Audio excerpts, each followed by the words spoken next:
This particular topic, this is not one that I will profess to have mastered in any way. This is one where it's easy, and one of the things that I'll talk through for the time that I'm on here is I'll talk through some strategies that I have used, but I have to constantly remind myself to go back to that because with everything that may be going on and with all the roles that you may have, it's easy to get lost in the sauce, so to speak, because something becomes urgent. Kid needs this, the husband needs the attention, the boss is, where is this at? And you're trying to build your business. It's easy to get caught in fires. So even for me, it's very important that I go back and revisit some of the things that I'm going to tell you on a constant basis. It's not a one and done.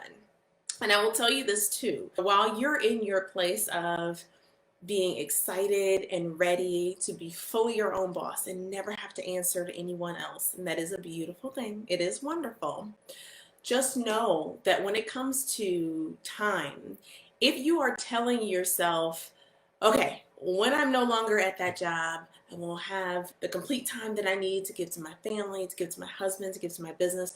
It is true that you will have more time, but the same principles will apply, that you've got to be careful in these roles and when you're shifting between these roles, because your time can get filled. And if you're not intentional, you'll lose sight of the things that you really want to do with that time. So here's the thing.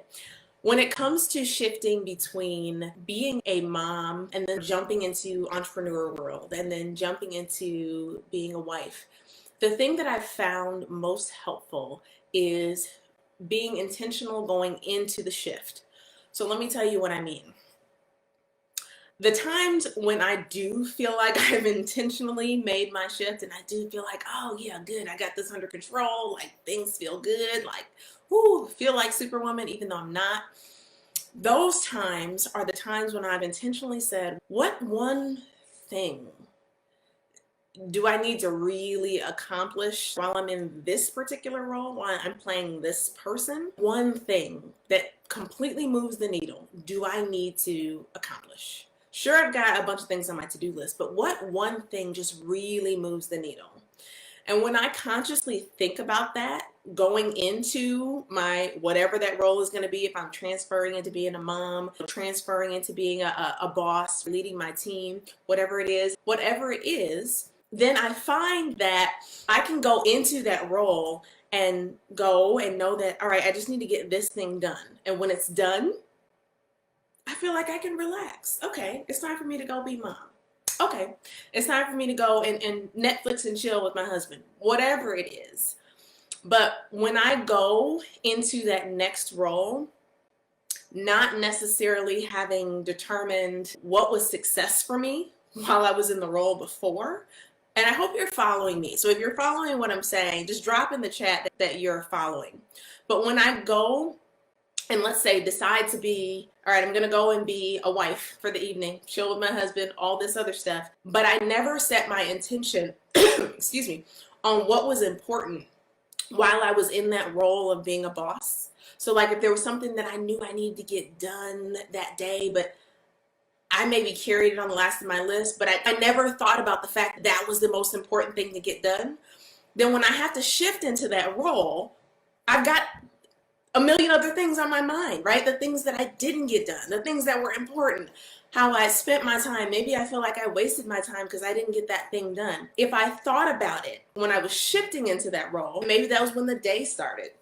Tell you, when you are your own boss, and we've been talking about time and sort of life this whole month, but when you are your own boss, you do have to put those boundaries on your time because your day doesn't necessarily look like a 9 to 5 day. Right? These past couple of days have been some later in the evening things for me. So this is why it's very important for you to set your intention to say, okay, if I know I plan to spend some time with my kids at a certain point in time when they're done with their virtual schooling or whatever, what's that one thing that you want to accomplish? Maybe it's a game that you want to play with them, or you guys wanted to go out for a walk together or something like that. Have that intention in your mind so that when you get that one thing accomplished, you feel like, okay, now I can go be wife, or now I can go back into entrepreneur mode if you choose to. But if you don't, again, it's hard to be all there in the space that you need to be when you need to be it. And to be honest with you, that type of thing can build up resentment, right? It can build up resentment from your children who feel like, oh, you never have time. These are things that I have to watch for myself too. And this is why I'm telling you this very seriously. It could be a resentment, or you never have time. And the truth is, you have time. You have an abundance of time, but you haven't decided what was important in that role in that moment so that you can move on to the next moment and the next role and that next important thing and be able to shift and shift. This is not meant to be a burdensome thing. It literally is you saying, what one thing, just what one thing, like I'm about to go be a mom. I'm about to go into the job in your case, right? I'm about to go into the job for the day and for my time or whatever. You know, what one thing is just so important for me to have accomplished? Like that one thing that when I walk away from the job today, I feel like, okay, I feel settled in going home to do whatever I'm going to do. Be mom, be work on my business, whatever it is. I feel like I can do that without carrying all the things that I didn't do with me into that role. So keep it very simple. So now here is some here's some action that I want you to take. So we talked about before making the shift, the things are important, right? Decide that most important thing, just one thing. Don't get carried away. You probably have a bunch of things on your to-do list. That's fine. Consider those bonus items. What's the one needle moving thing that you're like, when I get that done, I'm good. And so be all in until that needle moving thing is done. So that's the other piece, right? If you know it needs to get done and it's super important, give it focus, attention, get it done so that you can move forward. And then the last thing is to get some family accountability. So I want you to think about this, especially when we're talking about the roles of being a mom, being a wife in particular, which I bet, and there's an exercise that I want you to do, I want to leave you with, that I want you to do when you walk away from here. But I bet if you are a mom and if you are a wife, that those are priorities that are probably at the top of your list somewhere. I'm guessing probably at the top of your list. Utilize those folks that are closest to you and that love you the most to help you with your shift. And let me help you understand what I mean. So for my kids, one of the things that we had started doing, and I admittedly have fell off track, but one of the things that we started doing is when school had started back, 2 of my 3 are homeschooled, but when school had started back, is I said, okay, on Tuesdays, that's going to be a game day. It's going to be a game day. And we're going to play a game in the afternoon. It's going to be some educational game in the afternoon. And I told them that. And if you have kids and you tell them something that they are excited about, they are going to be looking for it, right? They're going to be holding you accountable to act in that role with that thing that you really wanted to bring, right? You want to be, at least for me, I want to have that be a part of my mom role and that bonding thing. And so to let them know that, to convey that, and have them feed into that excitement, that's some accountability for me. Because how do I feel when they come to me saying, I thought it was supposed to be blah, blah, blah, blah, blah, and you didn't do it, and you promised, right? Instant accountability.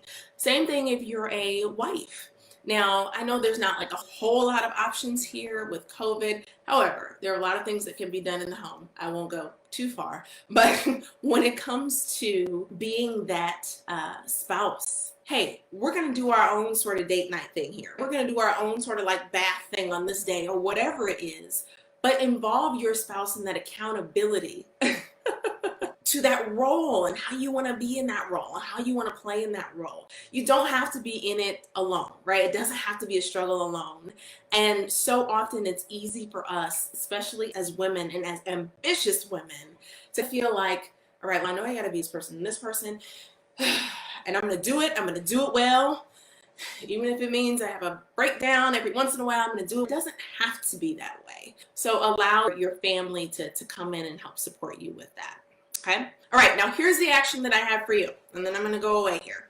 So the action that I have for you is this. So if you've got a pen and paper with you, so there are 4 different steps that I want you to take, right? This is down the path of being more efficient, but this is really going to help you focus in on which of those roles really matter.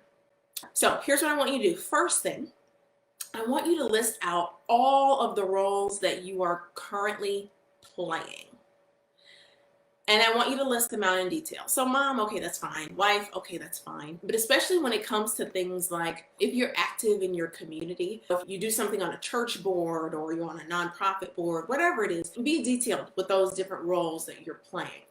Maybe you're in the parent-teacher association or the parent-teacher, something along those lines. Be detailed with what the roles are. Second thing I want you to do is I want you to rank order them. Okay, so rank order them. What's most important? That's number 1. And go all the way down the list. All right. Now, once you've got them rank ordered, I want you to start from the bottom. And now I want you to ask yourself, for each role, starting from the bottom, should I or can I pause this? Okay. Should I or can I pause this? Okay. And the reason I want you to ask yourself this question is sometimes we overburden ourselves, and this isn't something that gets easier for you. Now, this is I want you to really be here with me for a second. So this isn't something that gets easier for you when you move into full-time entrepreneurship. So if you feel like, okay, my job takes up most of my time, it'd be great. When I don't have that, I'll be free. When you get into this world, and you're really into building your business and you're seeing different opportunities, and there are tons of opportunities. And those of you that coach with me know the opportunities are everywhere, but it does not mean that you should touch all of them. But the reality is when you have that world of, okay, I'm free to do this and I'm building this and I'm building that, you can find yourself in a lot more roles than you had when you were just in your 9 to 5. And so you getting into that practice of just intentionally laying out. And I'm telling you this because I literally had to do it the other day to say, I can no longer give myself to this. I have to do this, I have to do that. So for you to go through and say, which of these can I pause or should I pause? And now when you go through each of them, and you find the ones that clearly stand out as, I can pause this, right? And I want to, right? I mean, if you don't want to do it, and don't do it. But if you can say, I can pause this and I want to, it's going to both, A, allow you to take a little bit of the stress off if it feels hectic transferring between roles, and allow yourself to be a little bit more present in the roles that are important to you. And the second thing is, it's going to allow you to, again, build up this skill that, trust me, you will need as you move into full-time entrepreneurship and as your businesses grow and as they become more and more successful. The ability to prioritize and to decide what's important for your time and what's not is huge. Okay? So that's all that I have for you tonight, ladies. I hope you have a wonderful rest of your evening. Have a great night, and I will talk to you again very soon. See ya.